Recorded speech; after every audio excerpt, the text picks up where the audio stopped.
Aquí comienza otra propuesta hecha en la campaña electoral que tiene que ver con transformar en realidad el Ministerio de Trabajo desde una óptica femenina.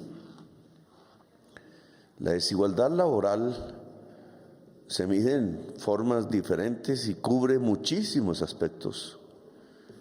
Y en esto el DANE, y sería importante una reunión con la directora del DANE, puede jugar un papel importante porque la medición de temas que nunca se han medido por razones ideológicas es clave para resolver problemas, para saber si avanzamos, no avanzamos. Es como un faro que nos va indicando la pertinencia del trabajo que desarrollamos. En el DANE la palabra campesino, campesina no existía. Desde el punto de vista del salario, hay cosas que no existen y no son medidas. Desde el punto de vista del Producto Interno Bruto, esa cuenta cada vez peor hecha en todo el mundo alrededor de valorar la economía, por ejemplo, hay temas que no aparecen y que yo creo que es importante que empecemos a tener, así sea a partir del primer dato, si es que no se pueden reconstruir para los años anteriores. Pero este tema del DANE me parece fundamental, por ejemplo, en el tema que aquí nos convoca, el salario. El salario no cubre a toda la población colombiana, lo sabemos. Lo que han llamado, mal llamado, informalidad, no nos permite ver otro mundo económico que no está precisamente bajo la realidad salarial, se mueve bajo otras condiciones de ingresos más reducidos que el salario mínimo, ahora que vamos a entrar a discutirlo. Por estos tiempos y hasta cubrir el mes de diciembre, la prensa se dedica año tras año a hablar del tema del salario mínimo, cuánto va a subir, en qué porcentaje, etcétera. Hay discusiones de teoría económica alrededor del crecimiento del salario mínimo, pero poco hemos visto qué eficacia tiene. Si es del 10% o es del 15% o es del 20%, ¿qué afecta? Porque la persona que gana 100,000 pesos por encima de lo que ha sido el salario mínimo en el año, no sube en la misma proporción que el salario mínimo necesariamente. Puede quedar incluso por debajo del salario mínimo y salir de las cuentas. Sabemos que el 60% aproximadamente del cuerpo laboral de Colombia, de la fuerza de trabajo, gana menos que el salario mínimo. Y entonces uno se pregunta, ¿y entonces? Si lo que estamos haciendo es intentar que la gente que trabaje recupere el poder adquisitivo de sus ingresos, pues resulta que la mayor parte de las personas que tienen un ingreso no dependen de si el salario mínimo crece o no crece, porque su fuente de relación con el trabajo no tiene que ver con el salario. Y entonces estamos aplicando unas medidas que no cubren las necesidades de la mayor parte de la población trabajadora. Si esto lo miramos desde la perspectiva de género, peor aún, porque en ese mundo de ingresos no laborales, yo creo que el porcentaje de mujeres es altísimo. Y la pertinencia de la política pública, en este caso económica, empieza a perder eficacia, porque con un decreto que se firma siempre por estas épocas, más dentro de unas semanas, no estamos mejorando el nivel de vida de la población. Otro caso que tiene que ver con las estadísticas es otra forma de medir el salario.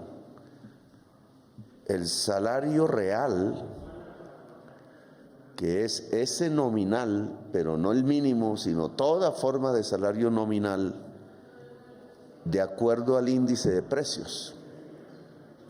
Por allá tenemos otra reunión. El salario real es una medida más eficaz para saber qué está pasando con el nivel de vida de las colombianas y los colombianos, pero tiene que ver con el nivel de inflación que existe en un país y sobre todo con los elementos que son necesarios en la canasta básica de una persona asalariada y que suben de precio. Hablábamos en alguna reunión aquí mismo, por ejemplo, el precio de la carne, el precio de la electricidad, el precio de los arriendos, el precio de la comida en general, el precio del transporte, son temas claves en la canasta familiar de una persona que trabaja y que hoy, por ejemplo, estadísticamente están por encima sus crecimientos de precios que el promedio, es decir, es lo que está jalonando la inflación.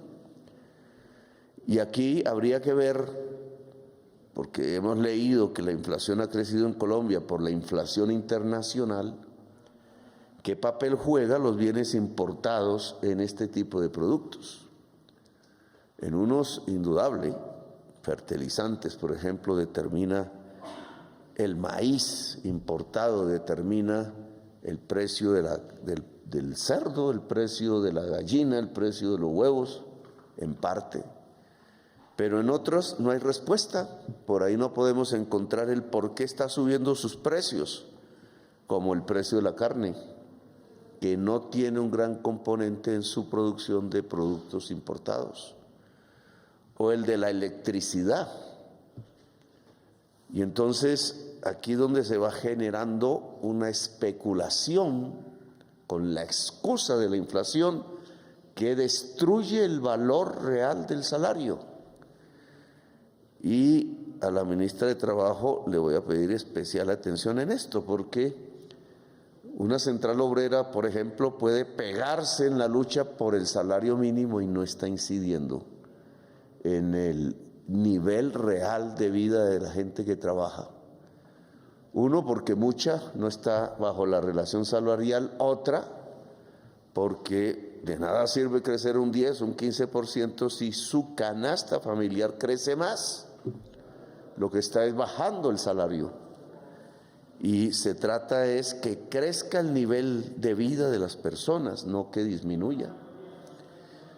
No solamente vigilar este tema, sino controlarlo.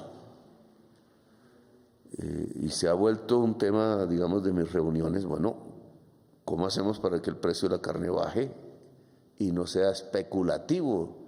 El desarrollo no tiene que ver con el Ministerio de Trabajo, no está en Hacienda la forma. Lo vamos encontrando por allá en algo muy escondidito que se llama INVIMA, que resulta que se ha dedicado a través de los tiempos recientes, por fenómenos de cooptación y de intereses particulares, a generar una serie de normatividades que concentran el capital en Colombia, como sucede con la producción de medicinas, como procede con cualquier producto que se quiera hacer, muchos hechos por mujeres. Cualquier arepa que se quiera hacer pasa por unas normas que ya va impidiendo que el pequeño productor o productora de esas mercancías pueda hacerlo, y salen del mercado, y el mercado va concentrándose en unos pocos. Tal tema se ve en muchos aspectos y genera un control de pequeños, ya no de pequeños, de oligopolios con un pequeño número de integrantes sobre los precios del mercado, y determinan la pérdida del salario real. Otro, y no voy a aburrirlos más con estas otras estadísticas, es el salario relativo, que a mí me parece la principal y donde las centrales obreras deberían hacer el gran esfuerzo. porque el salario relativo es del ingreso total que hay en el país, que es una forma de medir la economía, qué porcentaje va a las personas asalariadas y qué porcentaje va a los dueños del capital. Si en los años va creciendo el porcentaje de los dueños del capital y va bajando los salarios, que es lo que está sucediendo en los últimos 20 o 30 años en el mundo, lo que está es perdiendo la fuerza laboral poder, y dentro de eso es la mujer. Lo que se está es construyendo una sociedad desigual. Lo que está sucediendo es que las ganancias de productividad y de crecimiento de la riqueza no va a la población más vulnerable, sino que se queda en una élite arriba. Y nuestra propuesta, por ejemplo, es construir igualdad social. Luego, el DANE debe medir todo eso para que sepamos cómo vamos, qué sacamos si elevamos el salario mínimo, si el salario relativo disminuye en la sociedad, es decir, cada vez la riqueza se concentra en personas que son dueñas de los medios de producción, de los bancos, etcétera, pero no dueña de la fuerza de trabajo. Aquellos y aquellas van perdiendo poder dentro de la sociedad colombiana y por tanto la mujer. Y no sigo por estos temas, ahora me voy hacia el concreto de la reunión, porque dentro del mundo del salario entonces tenemos otras estadísticas relativamente perdidas, como el de la mujer y el hombre. La desigualdad social que se mide también en términos de discriminación por razones de género, opción sexual o étnicas u otras por el estilo. En campaña lo propusimos, que el Estado debe hacer algo por disminuir la desigualdad social frente al salario entre la mujer y el hombre. Que hay un diferencial que ya la ministra mostró aquí en las estadísticas, que casi llega al 30%, en donde al trabajo igual a la mujer se le entrega un salario 30% por debajo del que se le entrega a un hombre. Esta es una generación de desigualdad indudable en la sociedad, en un mundo específico, que yo pediría se ampliase hacia el mundo no salarial. Ahí es más difícil, más complejo, porque entonces una vendedora ambulante que no le paga un patrón y vive de lo que vende ahí, de la ganancia, y está por debajo del salario mínimo, su ingreso promedio, ¿cómo puede mejorar su condición de vida? Y aquí entonces el tema no es con solo inspectores de trabajo, es con unas políticas públicas diferentes que, por ejemplo, le abran el crédito a la mujer, ¿cierto? Para poder empoderar la economía popular, por ejemplo. O en el caso rural, la mujer campesina, el título de propiedad o la titulación que se entrega por parte del Estado en políticas como la reforma agraria, ¿se le entrega al hombre o a la mujer? Entonces resulta que en nuestras estadísticas más del 60% se le entrega al hombre. Estamos discriminando a la mujer en una política tan avanzada progresistamente como hacer una reforma agraria. Hemos descubierto que el problema está en la norma, en la ley, que no generó una discriminación positiva para la mujer. O en otros temas. Aquí voy a mencionar el caso de Diana Navarro. Diana Navarro, mujer trans afro, discriminada por ser afro, discriminada por ser trans, discriminada por ser mujer, porque una trans se considera mujer, abogada, recuerdo que era, y fue la primera que ingresó en una dirección nacional de un partido político, el Polo Democrático, elegida ahí por los sistemas que teníamos en ese partido. Una dirigente indudable, y murió porque no tuvo un tratamiento contra el VIH, por su falta de ingresos, porque ni su propio partido se dio cuenta de lo que estaba pasando con ella. Trabajó en Bogotá Humana y yo no me di cuenta de lo que estaba pasando con ella, solo después. La habían dejado abandonada en condiciones allá en el barrio Santa Fe, sin ingresos de ningún tipo. Y su vida, que la había dedicado a defender a las mujeres trans, ni siquiera tuvo de las mujeres trans que hoy trabajan una solidaridad. El simple hecho de haber sabido hubiera podido corregirse la ausencia de un tratamiento que hoy existe. Y murió. Entonces, estas son las discriminaciones. Llevan a eso, digamos. Aquí entonces comenzamos un programa que vamos a evaluar ya en su tiempo debido. Va a crecer, no son solo 50, van a ser centenares de mujeres, quizás miles, de mujeres capacitadas para auscultar en el mundo de la economía informal y formal las desigualdades laborales de la mujer. No solo auscultar y detectarlas, sino controlarlas con los instrumentos que tenemos, legales, que si hay que construir otras, pues la ley hay que reformarla. De la experiencia de ustedes va a surgir esas necesidades de la sociedad. En campaña habíamos dicho que una de las políticas fundamentales para lograr la igualdad y la no discriminación de la mujer iba a ser esta transformación del Ministerio del Trabajo. Sabía que existía la figura del inspector, me imaginé que eran hombres. Y a la ministra entonces le dije, usémosla en función de una de las luchas por la igualdad. Y empezamos. Ustedes van a detectar allí lideresas, que yo creo que es importante, al cabo ya de un tiempo, que podamos empoderar mucho. Las lideresas del mundo del trabajo van a encontrar falta de organización. La organización tradicional del trabajador y de la trabajadora es el sindicato. Hoy venido a menos. Esa es toda una discusión del por qué. Pero las asociaciones de trabajadores y trabajadoras me parece fundamental generarlas.